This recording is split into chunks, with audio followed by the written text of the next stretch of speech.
morning and welcome back to Kirkstone. Well, we've just received a colossal box. It's one of the biggest boxes that we've ever received. It's like a Saturn V of boxes. And as per usual, I'm somewhat mystified by the contents because it is so large, and I've been racking my brains to try and work out what on earth it could possibly be. So let us tarry no longer. Let us expedite proceedings with maximum efficiency and a modicum of joy, because this is a voyage, at the very least, of some discovery. I think I've opened it upside down, which is rather typical for me, but I'm sure it'll manage. Let me slide out the contents and see what we have. Let's hope there's some kind of documentation. So at this stage, all we have is an enormous amount of newspaper and a very large box. And the obvious place to put the newspaper is back in the box.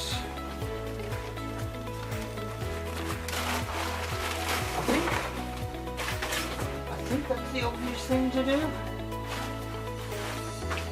Right. I do appreciate this is not the most riveting viewing in the world, but it is nevertheless a job which has to be done for getting rid of the newspaper.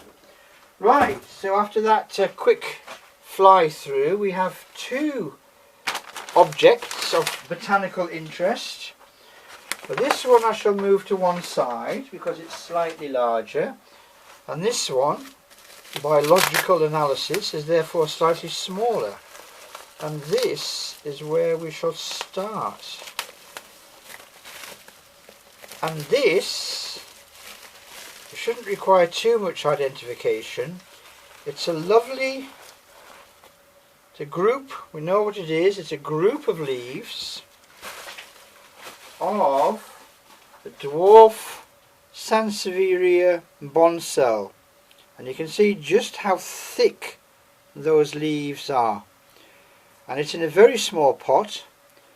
So I shall be what shall I do with this? Shall I split them into 1, 2, 3, 4, 5, 6, 7 plants? You know, I think I might. I'll split them into 7 plants on this one rather than keep them together. So 7 individual Bonsell miniature cylindrica relative Sansevierias.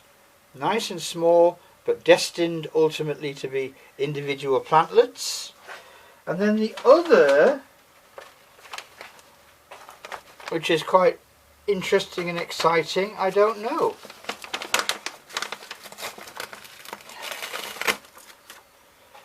Now,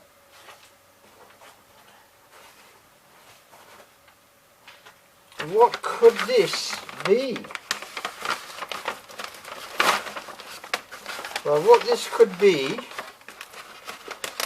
my friends, is a plant pot containing, whoa, look at that! I don't know how much you can see from that angle,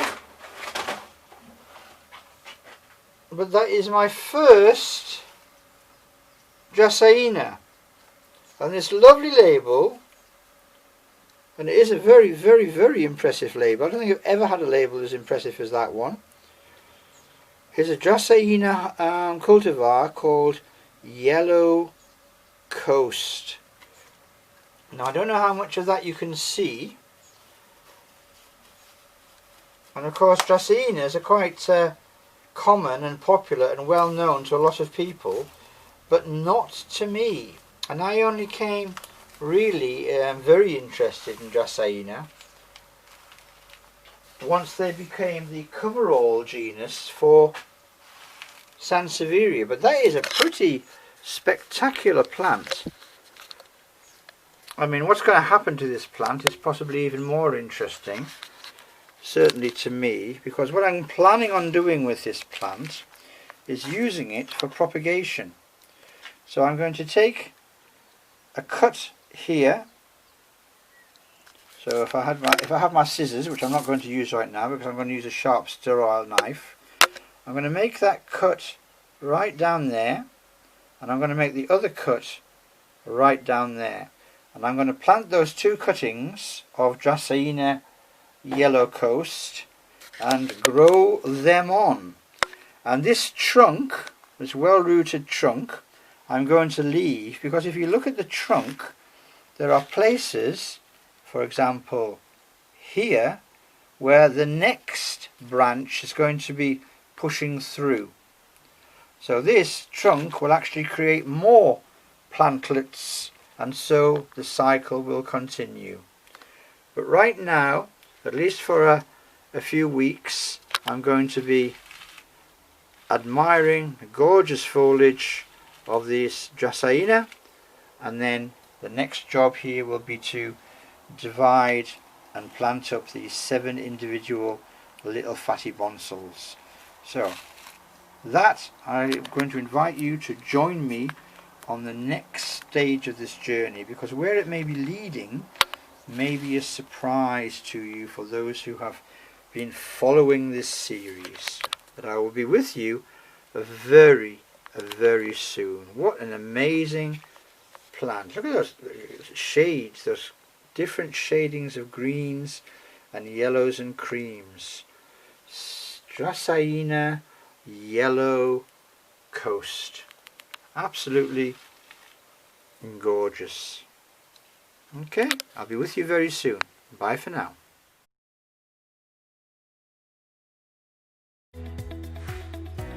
And welcome back. So the next part of the discussion about propagation revolves around splitting commercially available plants. Now, these plants are available, of course, in supermarkets and shops and general dealers and garages and everywhere. And what people often don't understand is that this isn't a plant. This is a group of rooted leaves. Okay? So there are in fact 1, 2, 3, 4, 5, 6, 7 individual plants here. So what we're going to do very simply is have a look at what we've got and then what we're going to do with them. So the first thing to do, of course, is simply to take them out of the pot. So what you can see straight away is you have some leaves which have been cut, and then those leaves have been rooted, and that saved me a job, because what we have there is a perfect illustration of what has happened and is happening. There's a leaf which has been cut off, and the leaf is starting to root, which is fine. But we've also got a developmental rhizome. That means that the next leaves which are growing are going to come from here, because this is not a plant. This is a leaf which has got roots. Now, in order for the plant to continue its existence as a solitary organism, as an independent plant, it needs to establish all the parts of its body that it had when it was a full individual plant before the leaves were cut off it. And that little nub there is exactly that. That is where the new rhizome will grow from. So there's one, due to the effect of gravity, which has already happened. There's 2. Now you can see the new leaf on that one, or the new growth on that one, is very well developed. And it is important when we pot these up that this area is planted into the center of the pot, rather than planting the leaf in the center, because all the future growth which is going to come up out of the ground is going to come out of here. Okay, so there's 2, 3, you can see the nub there,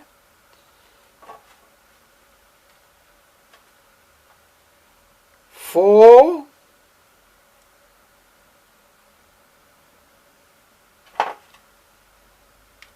look at that inside.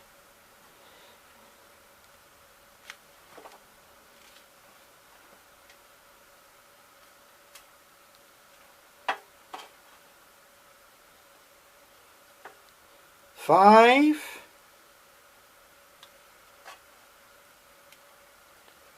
and you can see there, perfect illustration of what I was talking about. that little nub that I showed you on the first one, which was the first one, so there's the first one.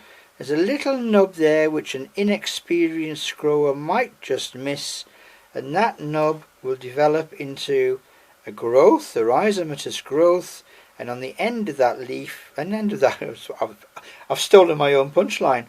At the end of that particular rhizome, you'll see it starts to green, and that'll be where the new leaf comes from. And the same on this guy. See? There's the nub, and on the end of the nub it's starting to green. So we have now, and here's an even better example. Okay, so there's the rooted leaf, and there's the side growth coming up, and there, just in there, can you see that? Just in there, there's a little green leaf starting to grow. So now we have, if I can just remove the flotsam and jetsam, the accumulated impedimenta of 1,000 repotting operations. I'm just crumbling up this coconut fibre which the plants have been growing in, because I'm going to try and use as much of this as possible. Now, Sansevierias grow much better if they're not continually disturbed by repotting every year. They don't particularly like it. So I'm going to plant these into pots which are big enough not to require repotting every 5 minutes. So I have some smaller but bigger pots. Smaller but bigger. Interesting sentence construction. So just to remind you, we had 7 plants in this pot, and I'm going to put 1 plant into each of these. And just to compare the diameter, you can see the plant pot that they're going into is about 1 inch bigger. Okay, so what I need to do now is I need to mix this coconutty compost with my existing compost. Now, the drainage slits, or the drainage holes, on this particular set of plant pots is very small, so I don't need to use pebbles. Can you see how small those slits are, how narrow? So I'm going to take a handful of my Katsan cat litter, and I'm going to fill that there. Now, some of the very small ones will come through, so it acts as a natural strainer, and then they will stop draining through. And in the very bottom of the pot, I'm going to put some pure clay-based loamy Arthur Boas compost, just about ½ an inch.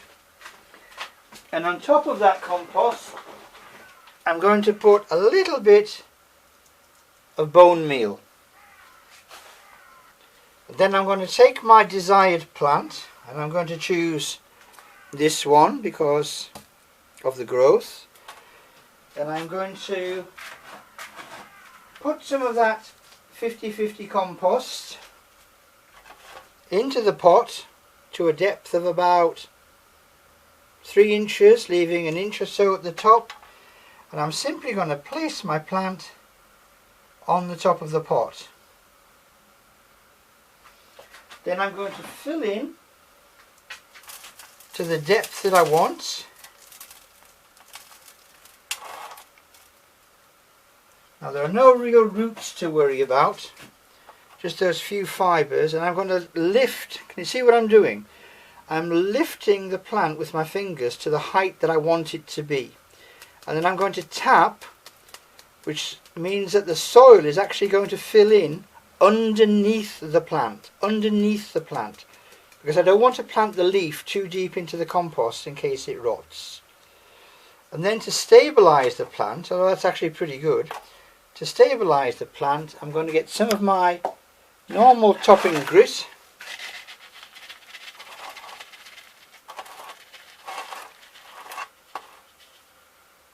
and fill all around. So what I have now is an independently supporting original leaf, and then the developing new plant will grow, which is why I've planted this slightly off centre.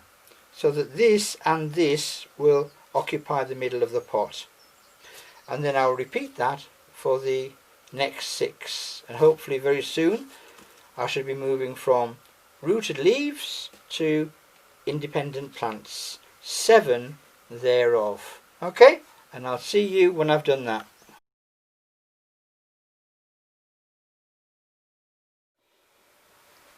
Good morning and welcome back to the Sansevieria series on Kirkstone. So we've been having quite a detailed look over the last year or so at the growing collection of Sansevierias here at Kirkstone.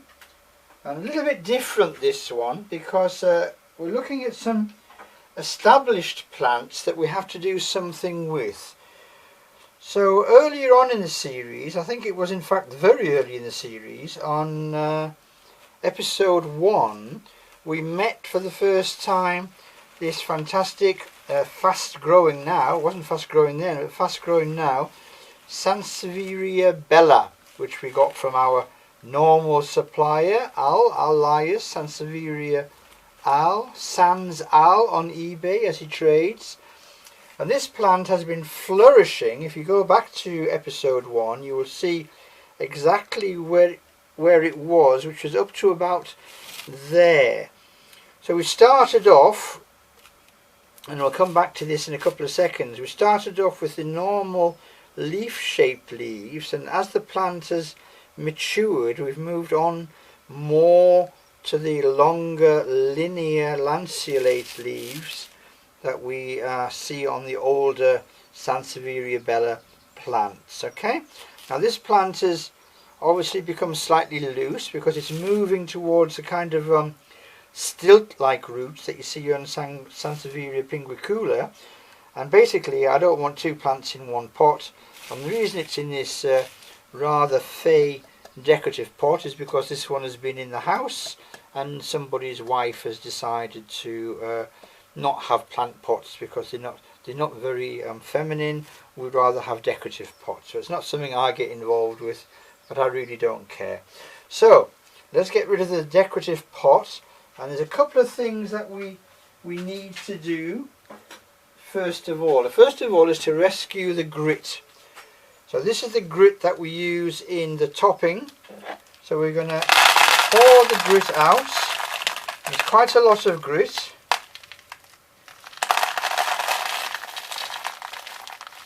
And some sand. Okay, so having rescued as much grit as possible rather than waste it, we can then see exactly what we have, and what we have is a very happy pair of Sansevieria bella, which were originally 1 plant but have now become 2.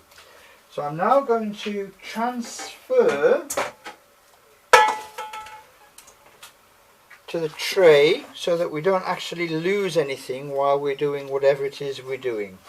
So I need the receptacle, and I'm going to pour all of the grit out of here. Now this is quite dry, and to be perfectly honest, very sandy. But I'm going to experiment slightly, and I'm going to increase the humus content from this to something which is a little bit more nutritious, and I hope it will be okay. So I can get rid of this larger pot because these will both be going into slightly smaller pots, and there we are. There is the separation being made. Each plant has got a very, very well developed system, a root system, so I'm really not worried in any way whatsoever about what's happening here. Okay, so we're going to use a slightly stratified approach. I'm going to put this old soil, this old very gritty soil, which is about 75% grit or coarse sand. I'm going to put that one slightly away and come back to it. And then I'm going to take the pots that I'm using which are, as I say, slightly smaller. So there's the old pot diameter, there's the new pot diameter, and to show you the difference I'll put the new pot inside the old pot. So it's about an inch less because there's only one plant and not two. And then I'm going to put some large pebbles in the bottom, and then I'm going to fill any gaps with a small amount of cat litter, which is still very free draining but will stop the pebbles from moving around. Okay, then I'm going to introduce a new potting mix.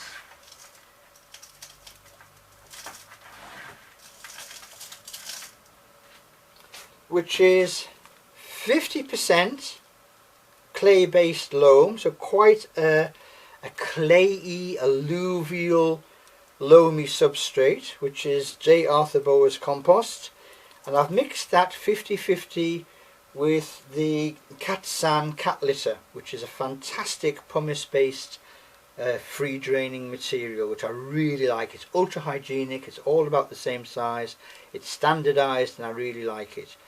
And I'm going to put that in the very bottom of the pot. Okay, let's get rid of that bit which I don't need. And then I'm going to take a very small amount of bone meal fertilizer. And I'm going to sprinkle a little bit of bone meal fertilizer in the very bottom of the pot. Now I have talked about this before on some of the Haworthia videos, and I've shown the results. It really draws the roots down. Okay, now I'm going to take my first plant and I'm going to see how it sits in the pot. And that is exactly where I want it to go. I hope you can see that. Let's move this other Sansevieria out of the way. Okay, I want it to sit like that because Sansevierias do not like to be in pots which are too big. There's a couple of reasons for that. One of them is the fact that when the pot is too big, you will tend to water more. And if you water more, A, it takes longer for the water to drain away out of the pot, or dry, or evaporate from the surface of the pot. And B, it means that the plant is sitting in wetter soil for longer, which means that it is harder for it to actually absorb the small amount of moisture it needs from the soil, and therefore the soil is, I'm repeating myself here slightly, draining slower. So basically a bigger pot means wetter soil and a longer time for the plant to be sitting in damp soil, and none of these arid area plants like to be sitting in damp soil. So we've got the plant in the pot, we've got the very well established root ball, and we've got the plant in the middle of the pot more or less, which is where it needs to be. So the next job is simply to get a container, which I had, and now I've managed to put somewhere else.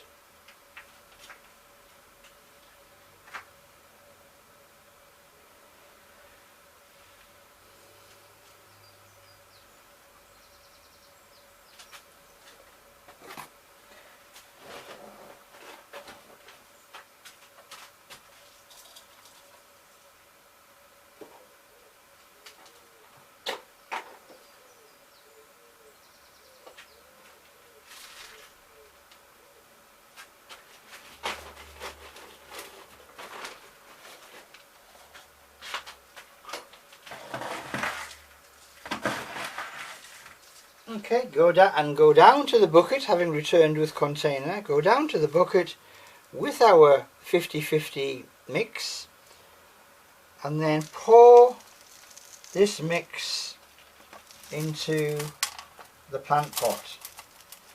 Now, it is obvious, hopefully, that all of these bits of particulate substrate, the compost, will not be going fully around the roots. So once the plant is stable, it's now stable, once the plant is stable, and we even off the surface of the soil, what we do is we tap. And the reason we tap is to encourage those particles to go all the way around the roots. And then we've got excess compost that goes back in the bucket. Now you'll see why there was a tray and a pan. And that's the first one done. Okay, so I'll now leave that 1 day, maybe 3 days, 1 to 3 days, depending on the weather. If it's very warm, 1 day. If it's very cool and damp, as it is at present, 3 days. Just in case there has been any micro damage to the roots, let the roots heal and then resume the watering campaign. So the only part of the job which you haven't seen yet is to return the grit that we started with onto the top of the pot. So what have we achieved? What have we done in that exercise? Well, first of all, we had 2 plants where we had 1. Second of all, each plant has had its compost refreshed and some more nutrients added, not only from the new compost but from the bone meal fertilizer. And the label goes back in just there. And that's number 1 done. Repotted, Sansevieria, nothing could be easier. And I've actually gone quite a bit slower than normal because of course I'm explaining things as I'm going along.